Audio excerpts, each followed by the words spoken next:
Hi, I'm Katerina, and welcome to Sin City After Dark. Thank you for watching and being a part of our musical family. Please don't forget to subscribe. And here today we have a very interesting guest. And her name is Yetta Brown. Yes. Can you tell us a little bit about yourself? So yeah, my real name isn't actually Yetta. It's Robin, but my mom always called me Robinetta. And then like my sister, she's Star. We call her Star Etta. My mom, Tone Etta. Everybody's just an Etta. And then when I got to college, this guy just randomly made it Robin Yetta. And I know that's weird. He wasn't even like foreign. He was just American, but he said it like that. And he introduced me to hiphoppoetry.com. And that was before Facebook and like all the social media. So that was like my version of social media. And I joined hiphoppoetry.com as Yetta Brown because I thought it sounded cool. It does sound And cool. I started like uploading my artwork and joined a couple poetry battle groups. And we would like challenge other poetry groups to battles. And I made diss tracks and started making beats on Fruity Loops and all the types of stuff. So that's been my like stage name since 2004. So a long time. Nobody calls me Robin unless they went to high school with me. What about Robin Yetta? Nope, none of them. None of that either? Okay. Just that one guy. Just Yetta. Yeah. Well, thank you for that. Yeah, I know. Quite a little story, huh? I loved it. Loved it. Thanks. It was very unexpected and very amazing. Do I look more like Robin or Yetta? I'm going to have to say Yetta because I met you as Yetta. So Yetta makes sense in my brain. Yeah, it's always If that's flip-flop okay. for everybody else, too, you know? If they met me as Robin, then I look like Robin. So besides having a really cool name and a really cool story behind it, you make your own hoops. Yes, hula hoops. Like, whenever I meet people and I'm like, oh, I'm a hooper, you hoop? They think I'm talking about basketball. No, absolutely not. I'm terrible at that. But, yeah, hula hoops. I learned from a girl in St. Louis. I used to live in St. Louis back in the day. And she had this hula hoop and was doing tricks by the pool. And I was, like, obsessed. I made her teach me the lasso, which is, like, where you're going from around your waist. And then you bring it up like this. And I was like, I need to learn and learn quick. So that was back when we had YouTube on our laptops and we didn't even have smartphones. I used to have my laptop on the front porch and slow motion watch all these tricks that were on there. So I learned and taught myself and eventually was a street performer, Santa Monica Promenade in LA. Super cool. For one summer. And I used to have like a hula hoop group in St. Louis as well where I would make my own hoops and bring them with a boombox and like an insulated backpack full of limeritas because those were the days when limeritas were definitely what we all drank. And it was cool. I made a lot of friends. Girls came. They taught me tricks, too. So there's like a hula hoop community everywhere. Haven't found it here in Vegas. We'll see how hot it gets this summer. I might get back into it. I actually might know another hooper. Really? Yes. I will put you in contact with her. Yes. Give me the IG and all that. I will. Hook it up, sis. Do you put your hula hoop dancing in when you perform or not really? Well, I have some videos on YouTube. If you search Yetta Brown, all one word, you'll see like the Santa Monica Promenade videos and like some stuff in Koreatown when I used to live off of Wilshire and Western. That was before I moved here to Vegas. So yeah, it was difficult kind of finding a place to hula hoop in Koreatown because there's not. It's like there's no outside. It's just buildings and concrete. Yeah. But yeah, it was a fun time. And yeah, since I've been out here, I just haven't really been doing it so much. I guess maybe the heat, I could blame that. I don't know what else I could blame it on other than just me being lazy. But I'll get back into it. I will. Something I really love about you that I think is super cool is that you host karaoke. Yeah. So you're not only a performer, but you host karaoke. It's been like an obsession, karaoke, for a long time, since St. Louis. So I moved to St. Louis in 2008. And I lived there for 5 years and then LA for like 8 years before I moved here in 2021. But I would go to karaoke every single Thursday when I was living in St. Louis. And then when I moved to LA, it was Wednesday, Thursday, Sunday. By myself, I don't care. I'm walking over there. And I knew regulars who were always there too. And it was just a whole vibe. And I'm a real singer, so it's fun to do karaoke and practice. Even though some people hate that when they come and they're like, oh my God, she has no business being here. But yeah, so when I started working at Ninja Karaoke in Chinatown, my boss asked me if I wanted to switch to the downtown location to host karaoke because they have a stage there. There's like 2 different locations, obviously. Chinatown's more of a restaurant and downtown's more like a venue. So I was like, oh my God, yes, I've always wanted to host karaoke. I got to be at KJ. And I'd be singing and slanging at the same time, making my drinks. And I got the microphone in one hand and a shaker in the other. It's really fun. I guess what would be the wildest story you can give us about a night as a karaoke host? The wildest. Okay, so... Or I guess the most touching, whatever first comes into your mind. There was a party recently that I met at a different bar entirely. I was playing Boozy Bingo at Corduroy, which is so fun. It's on Thursdays. If anybody wants to go play Boozy Bingo, you should. And there was these newlyweds, and they came from out of town. And I told them to come see me. I host karaoke on Fridays at Ninja, and they actually showed up, and that was their wedding day. So they were dressed like the girl was wearing this cute little like after wedding white dress and the veil and everything. They got so trashed. And they went up there to do the garter, pull ceremony part. It got too raunchy for my Instagram story. I was afraid to keep filming. They were up there they were about ready to go. So that was a crazy one. There's been some violent ones, but that one was more heartwarming. When I asked you that, I thought you were going to be like, oh, somebody got up and farted into the mic or something like that. You're like, no. No, that would have been lots of raunchy stuff. Yeah, that was very raunchy. Oh my gosh. Yes. I hope they add a little bleep to that word that I just said.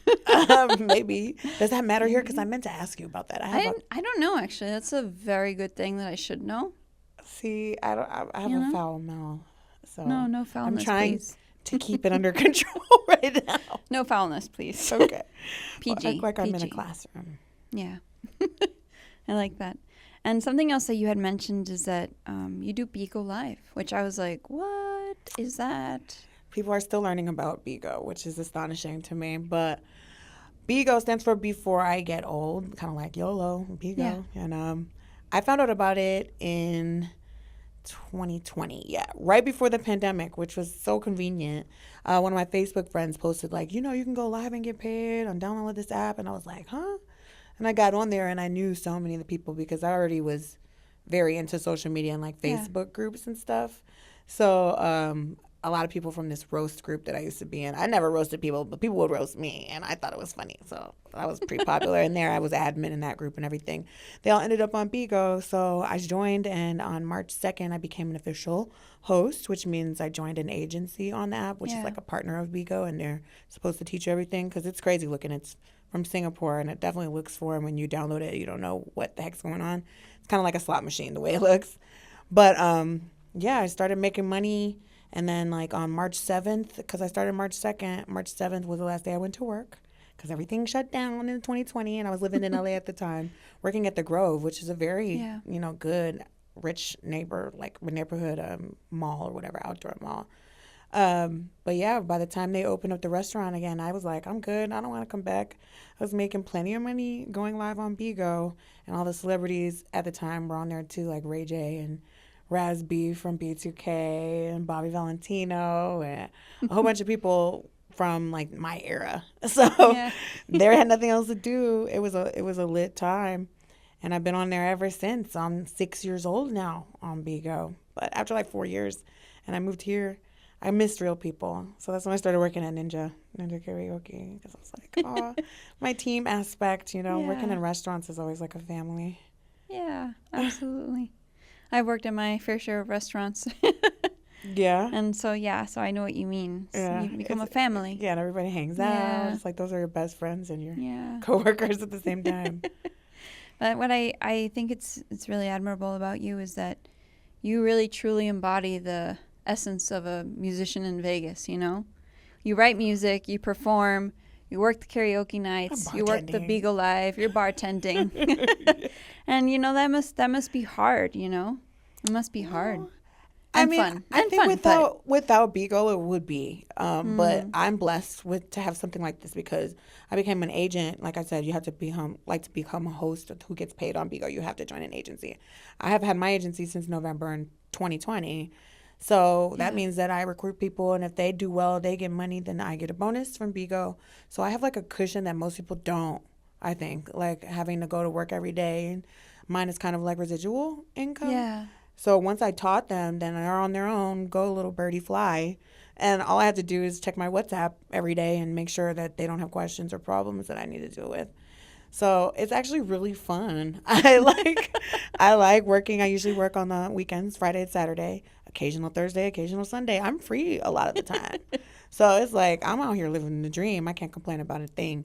But I do want more money. There's never enough of that. Well, we need to survive, so. And it's getting harder.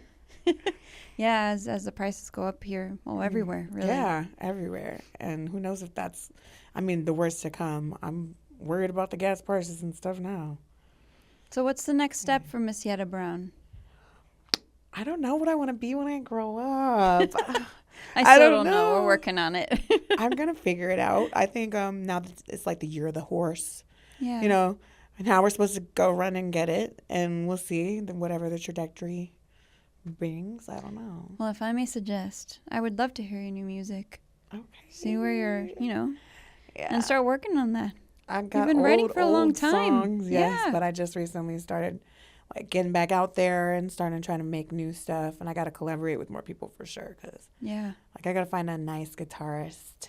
It would be cool to just have one bad guitarist who I could just link up with and go do open mics and stuff because that's all I really need unless I just teach myself how to play. But we already kind of talked a little bit about the ADHD thing. I know if I got a guitar, it would end up collecting dust in like 2 months. Yes. Yes. So let me just collaborate. I'm totally there with the crafting stuff. Tons of yarn, tons of needles, tons of sewing stuff. Only lasted like a month of projects. Pretty sure I have a bedazzler somewhere in my house. Can I borrow that? I'd love to bedazzle my pants. This has been my newest thing. It's like a huge trend now too. Everybody's bedazzling their like remotes. Yeah. You're also an artist too, right? Like you draw. Yes. Ever since I could hold a pencil, I've been drawing. I've designed a bunch of tattoos for people. I do portraits. I could draw whatever I'm looking at, basically, just like by eye. But generally from my own imagination, I just draw really cute girls because I used to want to be a fashion designer. So I've learned how to draw like the 8-head model figure and all the different poses and cute designs. But sewing is so frustrating. I took a sewing class actually twice in high school and in college, and I just want to throw the whole sewing machine sometimes. Yeah, I sewed a dress and it was crooked. I tried pants and then I realized I sewed them backwards and then I had to take it all apart. And you're like, ripping the seams out. Never again. Forget being a fashionista artist. Because I did think about designing clothing at one period in my life. I guess like you as well. What I want to be when I grow up is Rihanna, because she can just like hire teams to do her makeup stuff and do her Savage X Fenty. Like I just want to do little sketches here. Figure out the patterns and get somebody to make it. Let's get a prototype because I don't want to be the one. Well, thank you so much, Yetta, for being on the show. I really appreciate it. You're great. You're funny. Katerina. And you're lots of fun. And you're a great vocalist. Oh, that part. I've heard you sing. And you're a great vocalist. You. And you're very welcome. Soon too. Thank you. Thank you. And thank you guys so much for watching. I'm Katerina. This is Sin City After Dark. And have a beautiful night.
Bye.